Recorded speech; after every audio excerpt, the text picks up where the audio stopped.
जो आपने सवाल पढ़ा सुनने में लगता है तो बेनिफिशियल है, वो बीमारी अभी छोटे रूप में थी, बड़ी हो जाती उससे पहले ही हमने उसे पकड़ लिया। एक बात याद रखिए, इस वक्त अगर मुझे कोई स्कैन करेगा, अल्ट्रासाउंड करेगा तो मेरे बॉडी में ट्यूमर स्टोन वगैरह निकल आएंगे जैसा कि आपकी बॉडी में भी निकलेंगे। ऐसा कोई परफेक्ट बॉडी होती ही नहीं है। बॉडी के अंदर ट्यूमर बनते हैं फिर वो अपने आप ही गायब होते हैं। ठीक उसी तरह से जिस तरह से बचपन में पिंपल आपके आते होंगे फिर अपने आप ही चले जाते होंगे।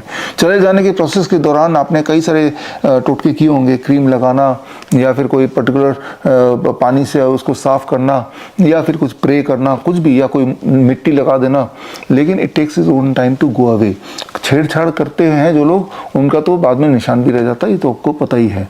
ठीक उसी तरह से बॉडी के अंदर भी कोई ना कोई ग्रोथ होती है और मोस्टली वो चली जाती है, लेकिन वो चली जाने से पहले अगर आप उसको अल्ट्रासाउंड करके देख लेते हैं तो इसे बोलते हैं मेडिकल भाषा में इंसिडेंटोलोमास। इंसिडेंटोलोमास का मतलब आप बॉडी में कुछ और ढूंढ रहे थे लेकिन वो बाय द वे स्टोन मिल गया, बाय द वे वो ट्यूमर मिल गया। अब आपको दिमाग में है कि इसको तो एलिमिनेट करना है, जबकि वो खुद ही एलिमिनेट होता है और वो रूटीनली एलिमिनेट होता है। उसका अपना एक साइकिल है, आता है और जाता है।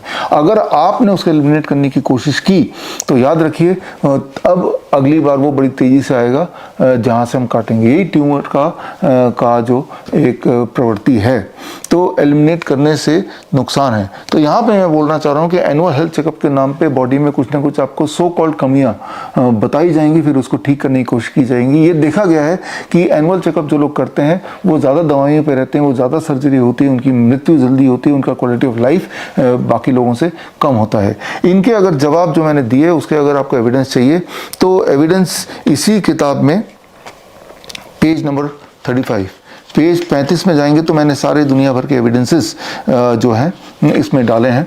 तो एक्चुअली जो सवाल मैंने पूछा, इस सवाल पे टोटल 17 रैंडमाइज कंट्रोल ट्रायल हुए और उन सारे ट्रायल का एक मेटा एनालिसिस हुआ बाय कॉकरेन कोलैबोरेशन। और उस मेटा एनालिसिस में ये देखा गया कि जिन लोगों ने एनुअल चेकअप कराया उनके मृत्यु के चांसेस या उनकी क्वालिटी ऑफ लाइफ के पूर्ण होने के चांसेस ज़्यादा होते हैं इन कंपेरिजन टू जो ये नहीं कराते।